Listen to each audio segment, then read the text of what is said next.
আল্লাহ বলেন ওয়া আম্মা মান খাফা মাকাম রাব্বি, পৃথিবীতে কেউ যদি আমার ভয়ে খারাপি ছেড়ে দিতে পারে আমি আল্লাহ কথা দিচ্ছি তাকে জান্নাতুল মাওয়ার ভেতরে বাড়ি বানিয়ে দেব।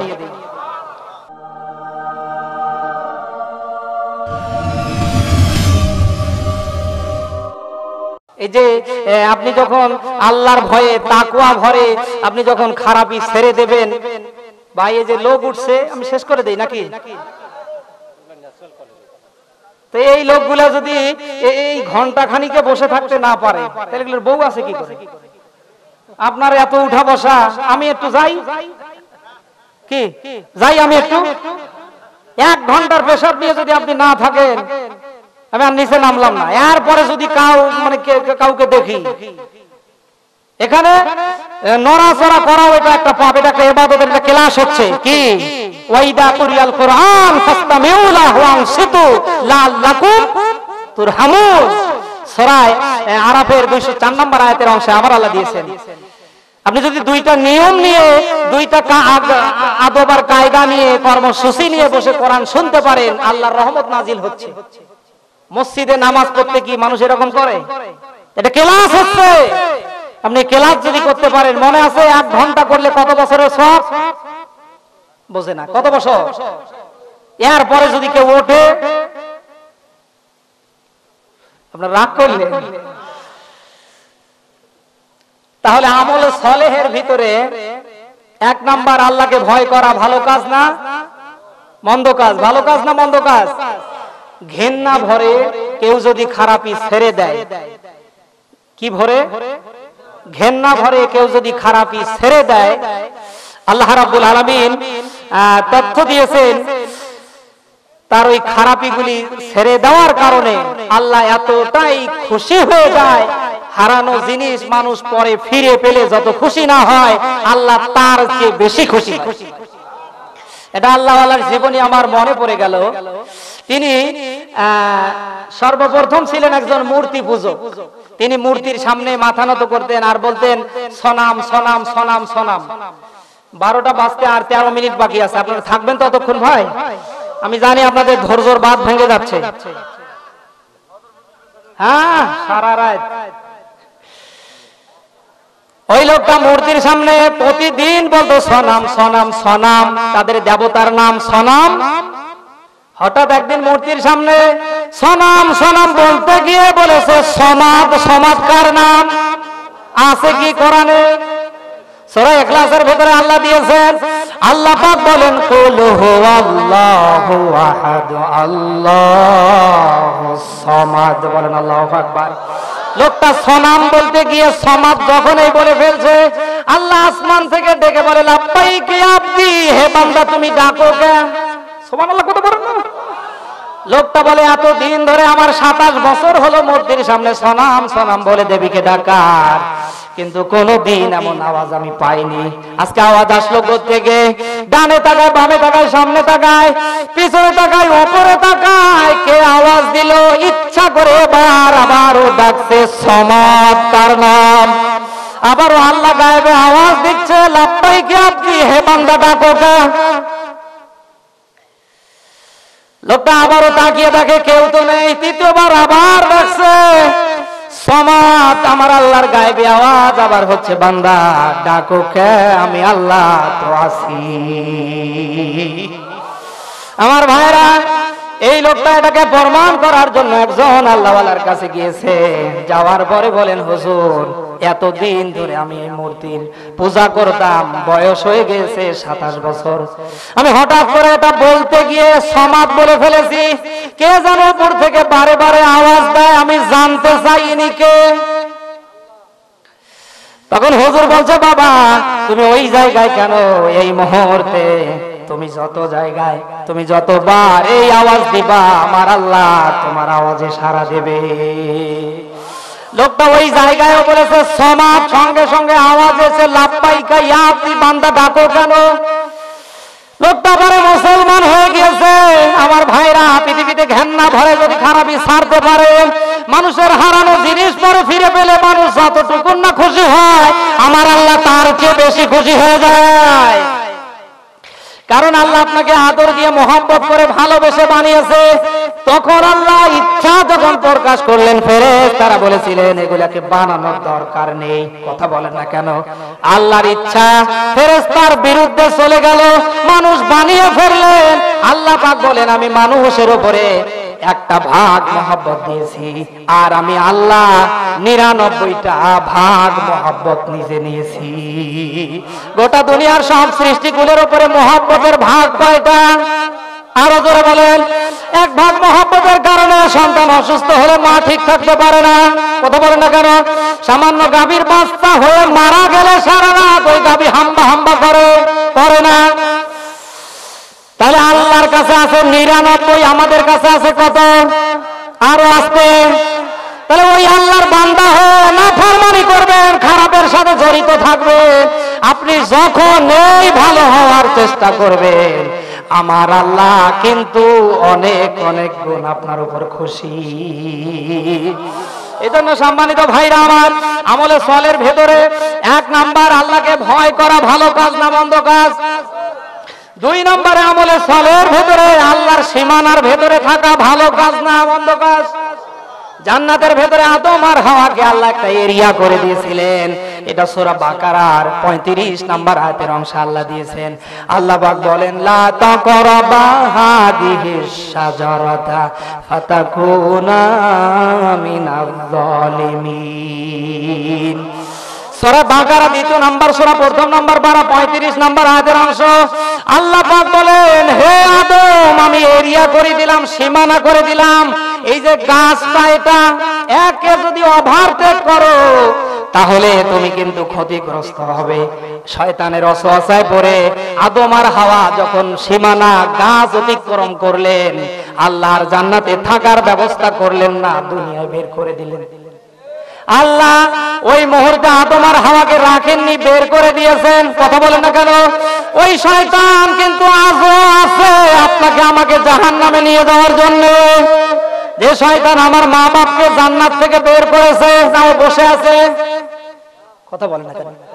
শয়তান কিন্তু এই যে হিন্দুদের দুর্গা পূজা হলো ওখানে যাবে না, যাত্রা যেখানে ওখানে যাবে না, খারাপ কাজ যেখানে শয়তান ওখানে যাবে না।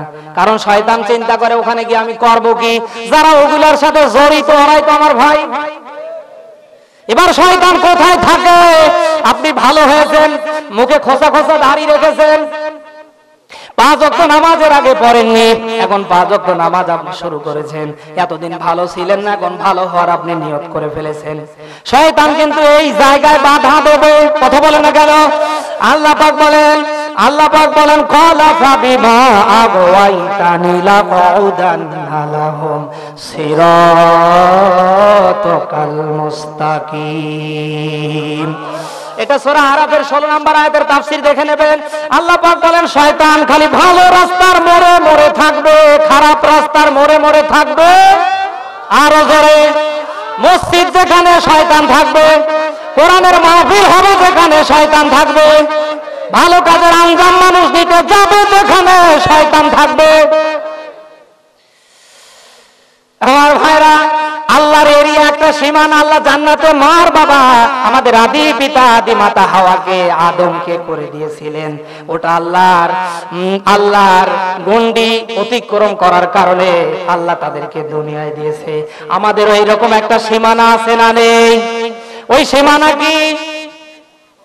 যেখানে হারাম, যেখানে অশ্লীলতা, বেহায়াপনা, যেখানে সুদ ঘুষ দুর্নীতি, ওখানে যাওয়া। আরো জোরে, এটা একটা বর্ডার। এটা একটা কি?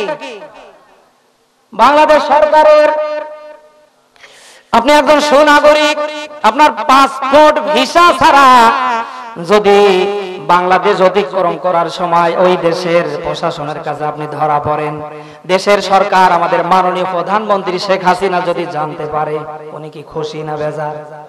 আরো জোরে, কেন বেজার? কারণ আপনার পাসপোর্ট আছে, আপনার নাগরিকত্ব আছে, ভোটার আইডি, স্মার্ট কার্ড আছে, ভিসা করার ব্যবস্থা আছে। কথা বলেন না কেন? আমার ভাইরা, আল্লাহর এইরকম একটা এরিয়া আছে, আল্লাহর এইরকম একটা গণ্ডি আছে। এটা যখন মানুষ অতিক্রম করার চেষ্টা করে, রাগ করে, দুনিয়ার সরকার রাগ করলে তার ঠিকানা জাহান্নাম, কথা বলেন, তার ঠিকানা জেলখানা। আমার আল্লাহর একটা ঠিকানা আছে, উনি যদি রাগ করে আপনাকে দেবে জাহান্নাম। এজন্য সুদ যেখানে আমরা থাকবো, এরা কোথায় আমরা থাকবো সেখানে। এই এলাকায় সুদ আছে? হ্যাঁ, কারা কারা সুদ খান একটু হাত তুলে দেখেন দেখি। এখন একটা লোক উঠাবি না। হাদিস শরীফে দেখেছি সুদ খাওয়ার মায়ের সাথে জেনা করা, আরো জোরে বলে, সুদ খাওয়ার যত গুনাহ নিম্নমানের গুনাহ হলো মায়ের সাথে জেনা। এই বাংলাদেশে, এই পৃথিবীতে মায়ের বিরুদ্ধে কেউ কথা বললে মানুষ প্রতিবাদ করতে যায় না, যায় না? তাহলে আপনি কি খাচ্ছেন আর কি করছেন ওটা প্রকাশ্যে আর এটা গোপনে, তাই না? পৃথিবীতে যারা সুদ খাবে এদের কোন ইবাদত কবুল করবে না কে? কারণ ইবাদত কবুল হওয়ার শর্ত কয়টা? আরো জোরে। তার ভিতরে এক নাম্বার হলো হালাল রুজি। হালাল। যারা সুদ খাওয়ার পরে আল্লাহ আল্লাহ করে, জিকির করে, নামাজ পড়ে, রোজা রাখে, ওদের কান পর্যন্ত কোনো ইবাদত উঠায় না কে? এজন্য হারাম কাজ এটা আল্লাহর একটা সীমানা, এটা আল্লাহর একটা কি, এখানে এই গন্ডিটা মনে করেন আল্লাহ দিয়েছে। আপনি মুমিন, হারাম কাজ যেখানে আপনি যাবেন না, ভালো কাজ যেখানে আপনি থাকবেন। মুসলিম শরীফের হাদিসে এসেছে, বিশ্বনবী বলেন আদ-দুনিয়া সিজনুল মুমিন, দুনিয়া হলো মুমিনের জন্য কি জেলখানা, মুমিনের জন্য। আর কাফেরের জন্য দুনিয়া হলো জেলখানায়। যতবার গিয়েছি আমি তাকিয়ে তাকিয়ে দেখেছি জেলখানাটা বড় এটা কারাগার, একটা ভয়ানক একটা জায়গা, কথা বলেন না কেন? সুপরিচিত লোককে দেখার জন্য গিয়েছি, 2-3 ঘন্টা ধরে অপেক্ষায় আছি। ওর আসতে অনেক সময় লাগে, না লাগে না? আপনারা কি জেলখানায় যাননি? কি লোক দেখার জন্য আপনারা যাননি? হ্যাঁ, কি অবস্থা, কোন স্বাধীনতা? জেলখানায় যদিও ঢোকার সুযোগ হয়নি, কিন্তু যারা ভিতরে ঢুকেছিল, যারা জেলখানায় আছে, সাক্ষাৎ করতে গিয়ে দেখেছি তাদের কোনো স্বাধীনতা। এই যে আমাদের কি উপজেলার ভাইস চেয়ারম্যানের নাম কি? না না না, উপজেলার ভাইস চেয়ারম্যান বর্তমান রানিং কি না, মিল্টন সাহেবকে দেখার জন্য গিয়েছিলাম। আরে হ্যাঁ, উপজেলার চেয়ারম্যান মঞ্জু সাহেব ভাইস চেয়ারম্যান। তিনি একটা কথা বলেছে, হুজুর কোরবানির ঈদে কত মানুষ আমার বাড়িতে গোশত নেয়ার জন্য আসে, আর আমি রানিং একটা উপজেলার ক্ষমতাসীন দলের চেয়ারম্যান, অথচ জেলখানায় আমাকে এরকম একটা বাটি দিয়েছে, আমি বাটিটা ধরে লাইনে দাঁড়িয়ে কোরবানির গোশত পেয়েছি। যদি বাস্তব না হয় ওনাকে কি আগামীকাল জিজ্ঞেস করবে। আমার ভাইরা, জেলখানায় কোনো স্বাধীনতা আল্লাহ বলে না, মুমিনের জন্য দুনিয়াটা জেলখানা, মুমিনের জন্য। খারাপ যেখানে আপনি যাবেন না, ভালো যেখানে আপনি থাকবেন। কথা বলেন না কেন? খাওয়া আছে, টেনশন। আমলে সালের ভিতরে 3 নম্বরে পিতামাতার হক আদায় করা ভালো কাজ না মন্দ কাজ? আজ অধিকাংশ সন্তানের দিকে তাকালে আমরা দেখতে পাই মা বাবার সাথে ঠিক ভালো ব্যবহারটা করে না। কোরআন শরীফ তো আমি পড়েছি, সূরা ফাতিহা থেকে নিয়ে নাস পর্যন্ত আল্লাহ রাব্বুল আলামিন বলেন, আমি মায়ের নামে বাবার নামে যত ব্যাখ্যা দিয়েছি, গোটা কোরআনের ভিতরে এমন ব্যাখ্যা অন্য কারো নামে দেইনি। আমি কোরআন পড়ে যতটুকু নোট করে নিয়ে এসেছি, মায়ের নামে বাবার নামে আল্লাহ সূরা বানী ইসরাঈলের 23 নম্বর আয়াতে ব্যাখ্যা দিলেন 5টা, সূরা আহকাফের 15 নম্বর আয়াতে ব্যাখ্যা দিলেন 3টা, সূরা লোকমানের 14 নম্বর আয়াতে আল্লাহ ব্যাখ্যা দিলেন 10টা, সূরা আনকাবুতের 8 নম্বর আয়াতে ব্যাখ্যা দিলেন 7টা, সূরা বাকারার 215 নম্বর আয়াতে আল্লাহ ব্যাখ্যা দিলেন মায়ের নামে বাবার নামে 5টা। কয়টা? মোট ব্যাখ্যা কয়েকটা সূরার আয়াত মিলে আমি পেয়েছি 30টা। কয়টা? গোটা কোরআন শরীফে 3টা জিনিসের সাথে 3টা জিনিসের আল্লাহ মিল করে দিয়েছে। তার ভিতরে যেখানেই আল্লাহর প্রশংসা, সেখানেই মার বাবার, আরো আস্তে আল্লাহ পাক বলেন ওয়াকাযা রাব্বুকা আল্লা তা'বুদু ইল্লা ইয়া ওয়া বিল ওয়ালিদাইনি ইহসানা। আল্লাহ বলেন আমি রব হিসেবে তোমাদের হুকুম দিচ্ছি, আদেশ দিচ্ছি, কজা দিচ্ছি, আমার ইবাদতের পরে পৃথিবীতে একমাত্র মার বাবার হক আদায় করবে। কথা বলেন না এখানে ইহসান, ইহসান মানে কি? দয়া। ইহসান মানে আরো, ইহসান মানে তাহলে দয়া দেখালে মা বাবার হক আদায় হয় না? হয় না? আল্লাহর নবী বলেন, তিরমিজির বর্ণনা এসেছে, বিশ্ব নবী বলেন এই পৃথিবীতে কারো মা বাবা যদি সন্তানের উপর সন্তুষ্টি থাকে, আমার আল্লাহ স্বয়ং তার উপর রাজি আর খুশি থাকে। এই পৃথিবীতে মার বাবা জান্নাত আর জাহান্নাম। মার বাবা এই পৃথিবীতে, মার বাবা মক্কা আর মদিনা। মাকে যদি বেজার করেন, বেজার হয় কে? মাকে খুশি করলে খুশি হয় কে? নবীজি বুখারীতে হাদিসটি এসেছে, বিশ্ব নবী বলেন হুমা জান্নাতুকা ওয়া নারুকা, তোমার মা তোমার বাবা তোমার জন্য জান্নাত, তোমার মা তোমার বাবা তোমার জন্য জাহান্নাম। মা বাবাকে বেজার করবা, জাহান্নাম পাবে। কথা বলেন না কেন? মা বাবাকে বেজার করলে, মা বাবার মন খারাপ হলে জাহান্নাম দেবে কে? মা বাবা যদি সন্তানের উপর খুশি থাকে, জান্নাত দেবে কে? আল্লাহর নবী একদিন মসজিদে নববীতে বলছিলেন উপস্থিত সাহাবীদের সামনে, তোমাদের মা বাপ যদি বেঁচে থাকেন এক নজরে তাকাবা, একবার যদি তাকাও একটা করে কবুল হজের সওয়াব আল্লাহ দেবে। উপস্থিত সাহাবীরা বলেন, হে রাসূল, আমার মা বাবাকে আমি যদি 100 বার তাকাই, নবীজি বলেন 100 বার কবুল হজের সওয়াব দেবে কে? আজ এখানে অনেক জায়গায় অনেক লোক আছে, আমি নাম ইন্ডিকেট করে যদিও বলতে না পারি, মা বাবাকে কষ্ট যারা দেয় এদের পরিমাপ করেন কে? এদের ব্যাপারে জানেন কে? বউয়ের কথা মতো মা বাবাকে কষ্ট দেয় না? নেই? এমনকি বাড়ি পর্যন্ত আলাদা করে ফেলেছে। আপনি কি জানেন আপনার মা বাবা যদি আপনার স্ত্রীর বিরুদ্ধে লেগে যায়, আপনি তালাক দিতে পারবেন? কথা বলেন। ইব্রাহিম নবী ইসমাইলের বাড়িতে গিয়েছে, দরজায় আঘাত করছে, ভিতর থেকে ইসমাইলের ওয়াইফ দরজা খুলছে না, এক এক করে 3 বার সালাম দিয়ে বিদায় নিয়ে এসেছে। প্রতিমধ্যে একটা লোককে যখন পেয়েছে, সালাম দিয়ে বলছে, আমি ইসমাইলের বাড়িতে ইসমাইলের সাথে দেখা করার জন্য গেলাম, আমি অনেকক্ষণ দাঁড়িয়ে থাকলাম, হয়তো আমার সন্তান নেই, কারণ শয়তান সন্তান আমার কথা শুনলেই দরজা আরো জোরে। ঠিক আছে, আমার ইসমাইল হয়তো অন্য কোনো কাজে গিয়েছে, আসলে পরে তুমি বলবে সে যেন ঘরের দরজা পাল্টায়, চৌকাঠ পাল্টায়। চৌকাঠ কি? এই যে এই ঘর দরজা। আসার সাথে সাথে লোকটা বলছে, আপনার আব্বা এসেছিল, এই কথা বলে গিয়েছে। হযরতে ইসমাইল কোনো কথা বলেন না, ঝরঝর করে চোখ দিয়ে পানি গুলি ফালিয়ে ফালিয়ে কেঁদে কেঁদে বলে, আমার আব্বা এসেছে, আমার স্ত্রী বেয়াদবি করেছে। আমার আব্বা যে কথা বলেছে এটা পৃথিবীর কেউ না বুঝলেও আমি ইসমাইল বুঝে ফেলেছি। বাড়িতে ঢোকার পরে আর দেরি না করে তালাক দিয়ে বউকে আলাদা করে দিয়েছে। এর থেকে প্রমাণ হয়, মা বাবা যদি আপনার স্ত্রীর বিরুদ্ধে লেগে যায়, মা বাবাকে খুশি করার জন্য তালাক দেওয়া যায় আছে। আর আমরা বাংলাদেশের পুরুষেরা বউ পাগলা দেওরা মনে করে, বউ চলে গেলে আমি আর বউই পাবো না। এই কথা বলে না কেন? বউ মারা গেলে বউ পাওয়া, বউ না থাকলে বউ পাওয়া, একটা আছে আরো 3টা, কিন্তু মা মরে গেলে, বাবা মরে গেলে পাওয়া। আমি যতটুকু পড়াশোনা করে দেখেছি, আমার বাস্তবতার জীবনে আমি মিল করে দেখেছি, মায়ের মতো আপন, বাবার মতো আপন আর কেউ।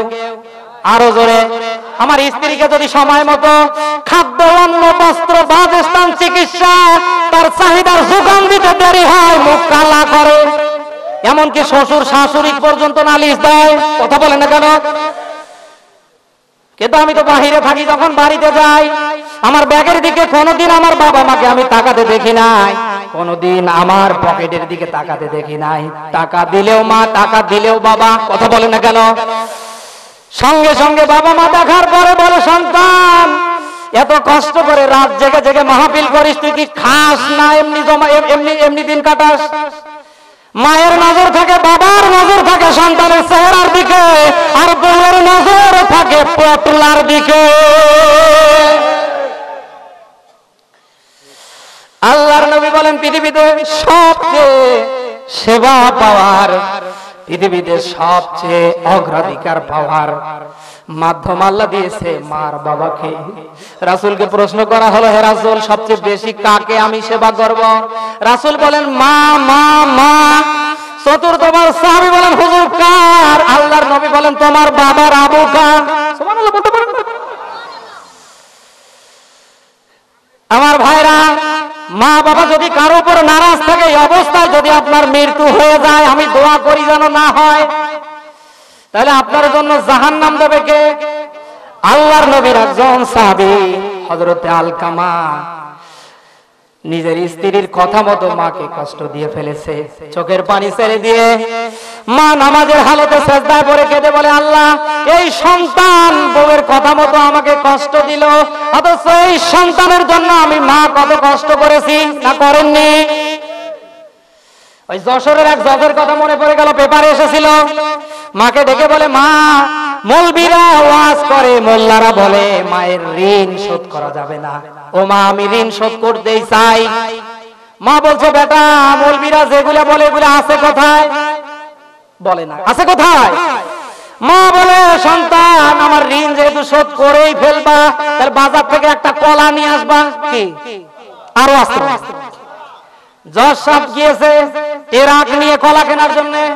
মা তো ইন্ডিকেট করে কলা কথা বলে নাই, এটা সাগর কলা না অন্য কলা, পাকা কলা, কাঁচা পাকা পেয়ে ট্রাক ভর্তি করে নিয়ে এসে। যার টাকা আছে ওর কাছে এগুলো কিছু।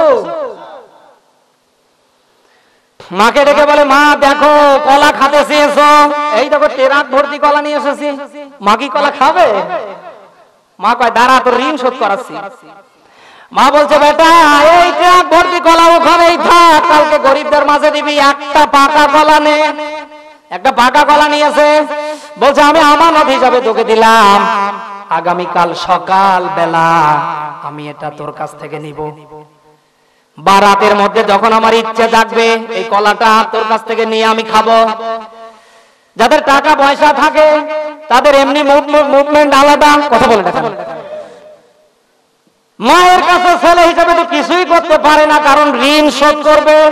চ্যালেঞ্জের মোকাবিলায় ধরে থাকতে থাকতে চোখে ঘুম এসে গিয়েছে, এক পর্যায়ে শুয়ে পড়েছে।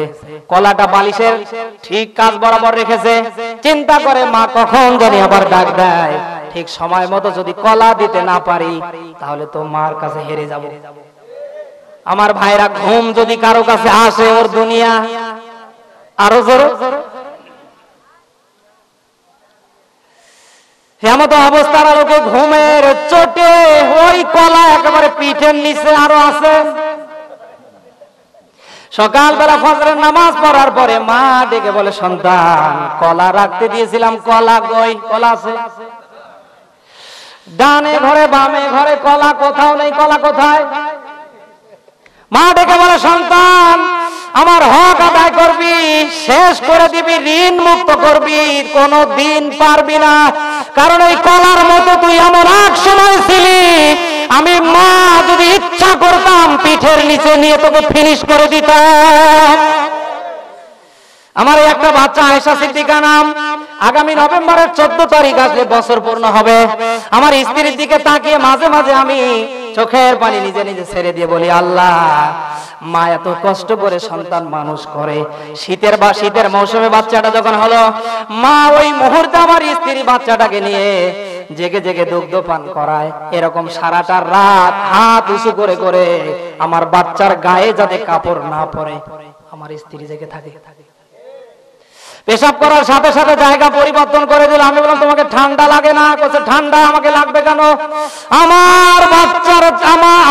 আমার বাচ্চার জীবনের দাম অনেক। আরো জোরে। তাহলে আমরা সন্তান মানুষ করতে গিয়ে আমাদের কষ্ট হয়, আর মনে হয় মা বাবার হয়নি। হযরতে আলকামার জীবনী মনে পড়ে গেল। আলকামা তার স্ত্রীর কথা মতো, আপনাদের কষ্ট হচ্ছে না তো? স্ত্রীর কথা মতো মার সাথে বেয়াদবি করলেন। সেজদায় পড়ে মা বদদোয়া করলেন, আল্লাহ আমার এই সন্তানের আমি পরিণতি না দেখা পর্যন্ত আমি মারে মৃত্যু দিও না। দোয়া কবুল করলেন কে? তিনজন মানুষের দোয়া কবুল হয় পর্দা ছাড়া। কি ছাড়া? মা বাবা যদি দোয়া করে কোনো পর্দা থাকে। আরো জোরে। হযরত আলকামা অসুস্থ হয়ে পড়লেন, মৃত্যু শয্যায় শায়িত। হযরত আলকামা এমন একটা মুমূর্ষ রোগী হয়ে পড়ে থাকলেন। আল্লাহর নবী সাহাবীদেরকে পাঠিয়ে দিলেন, দেখো তো আলকামার কি অবস্থা। সাহাবীরা আবু বকরের নেতৃত্বে এসেছে, দেখার পরে গিয়ে বলে, হে রাসূল, আলকামার এমন অবস্থা, মনে হয় আলকামা দুনিয়ায় বাঁচবে না। আমরা অনেক চেষ্টা করলাম, কালেমার তালকিন দেওয়ার জন্য আমরা পারলাম না। নবীজি বুঝতে পারলেন ও কেন কালেমা পড়তে পারে না, কারণ ওর মা ওর উপর খুশি না বেজার। আল্লাহর নবী টিম নিয়ে আসলেন, আসার পরে মায়ের কাছে গিয়ে বলেন, ও মা, আল্লাহর ওয়াস্তে আপনি আলকামাকে মাফ করে দেন, আমরা আলকামার পক্ষ হয়ে আপনার কাছে মাফ চাচ্ছি। মা ডেকে বলে, আমি মাফ করব না, কারণ ওর বউয়ের কথা মতো আমাকে কষ্ট দিয়ে ফেলেছে। এরকম কষ্ট দেওয়া পেলে আর আছে না নেই? বউ যদি বলে তোমার মা এটা করেছে, ওইটাই বিশ্বাস করে। কথা বলে না কেন? আমার ভাইরা, আল্লাহর নবী দেখলেন কাজ হচ্ছে না। নবীজি বলেন, আবু বকর, বন থেকে কাঠ কেটে আনো। আলকামার আঙ্গিনার মধ্যে কাঠ জোগাড় করা হলো, কাঠের ভিতরে আগুন ধরিয়ে দেওয়া হলো। ঠিক এমন মুহূর্তে দাউ দাউ করে আগুন জ্বলছে। আল্লাহ রাসূল বলেন, এবার কৌতূহল হবে। হযরত আলকামার হাত ধরা হলো, পা ধরা হলো, আগুনের মধ্যে ফালিয়ে দিবে। এটা দেখছে তার মা, না দেখেন না? আল্লাহর নবী তাকে যে আগুনে পুড়িয়ে মারবে, এটা উদ্দেশ্য। এই দৃশ্য যখন হাত পা ধরে নিয়ে আসা মা দেখেছে, আল্লাহর নবীকে বলেন, হে রাসূল, আমার আলকামাকে চোখের সামনে আপনি পুড়িয়ে মারবেন না, কারণ আলকামাকে পেটে নিয়ে যে কষ্ট হয়েছে, আলকামার ওই কষ্টের তুলনায় আলকামাকে পৃথিবীতে নিয়ে আসতে এর কষ্ট আমার অনেক বেশি হয়ে গেছে। আমি আপনি সাক্ষী, আমি মা হিসাবে আলকামাকে মাফ করে দিলাম।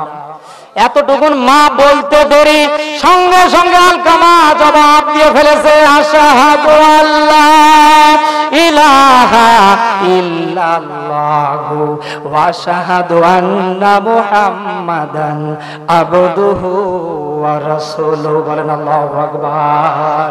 তাহলে মা বাবা রাজি থাকলে রাজি থাকে কে?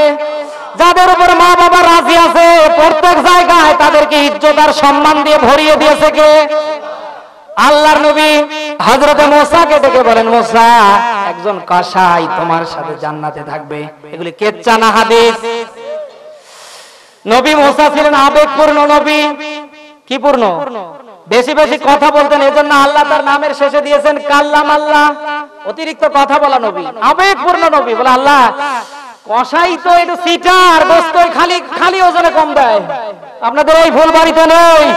আমরা আলেম মানুষ গোস্ত নিতে গিয়ে দু চারটা দিয়েও কয়, হুজুর দুইটা বেশি দিলাম, আলেম মানুষ খেয়ে দোয়া করে। আলাদা জায়গায় গিয়ে মাপ দিলে ওর বেশিটাই কম হয়ে যায়। কথা বলে কেন? আবেগপূর্ণ নবী মুসা বলেন, হে আল্লাহ, কাসাইরা তো মানুষকে জন্মের ঠকায়, জান্নাতে থাকবে, আমি ওকে না দেখে মানতে। আমার ভাইরা, যতটুকু আমি হাদিস পড়ে দেখেছি, একমাত্র ওই কসাই আল্লাহর জান্নাতে নবী মুসার সাথে থাকবে একটা মাত্র কারণ, মায়ের খেদমত। কারা কারা মায়ের খেদমত করে মরবেন? হাত তুলে দেখান দেখি, লিল্লাহে তাকবীর। পারবেন তো সবাই? না এই পর্যন্ত? আল্লাহ তৌফিক যেন দান করো। জোরে বলেন আমিন। আর সামনে না বাড়াই শেষ করি নাকি? আমলে সলের ভেতরে আর একটা গুরুত্বপূর্ণ বলবো। এটা কি আল্লাহ রাব্বুল আলামিন দিয়েছেন হকদারের হক আদায় করা ভালো কাজ না মন্দ কাজ? হক কয় প্রকার? কয় প্রকার? একটা হাক্কুল্লাহ আর একটা হাক্কুল ইবাদ। একটা আল্লাহর হক আর একটা নামাজ পড়া হককার, বান্দা হিসাবে রমজানে রোজা রাখা হককার, ইসলাম মানবেন, আল্লাহর বিধান দিয়ে নিজের জীবন চালাবেন, এটা হককার। আপনি মানছেন না, আল্লাহ ইচ্ছা করলে মাফ করতে পারে। কথা বলেন না কেন? এটা আল্লাহর এখতিয়ারে। যেহেতু আল্লাহ বিভিন্ন জায়গায় দিয়েছে, বান্দা তোমাকে মাফ করব, মাফ করব, মাফ করব, মরার আগে যদি মাফ করতে পারো আমি আল্লাহ মাফ করব, এটা আল্লাহর ব্যাপার। কার ব্যাপার? কিন্তু বান্দার হক কি? বান্দার কাছে টাকা নিয়ে আপনি ওই রাস্তা দিয়ে আর যান না। এই দেশে এরকমও লোক আছে, দোকানে খরচ নেওয়ার পরে বেশি বাকি হলে ও রাস্তা পাল্টায়। এই ধরনের লোক আছে না? আপনি যে মানুষের ঋণ রেখে মারা গেলেন, ওই লোকটা যদি আপনাকে মাফ না করে, মাফ করবে না কে? কোন মানুষকে যদি আপনি কষ্ট দিয়ে ফেলেন, সে যতক্ষণ আপনাকে মাফ করবে না, আপনি যতই নামাজ পড়ার হালতে মারা যান, মাফ করবে না কে? আমরা কত কায়দায়, কত অধিকার, কত হক আমরা নষ্ট করে ফেলছি, আমরা মনেই কিছু করি না। বিবেকটা একটু খাড়া করেন, কি বলছি?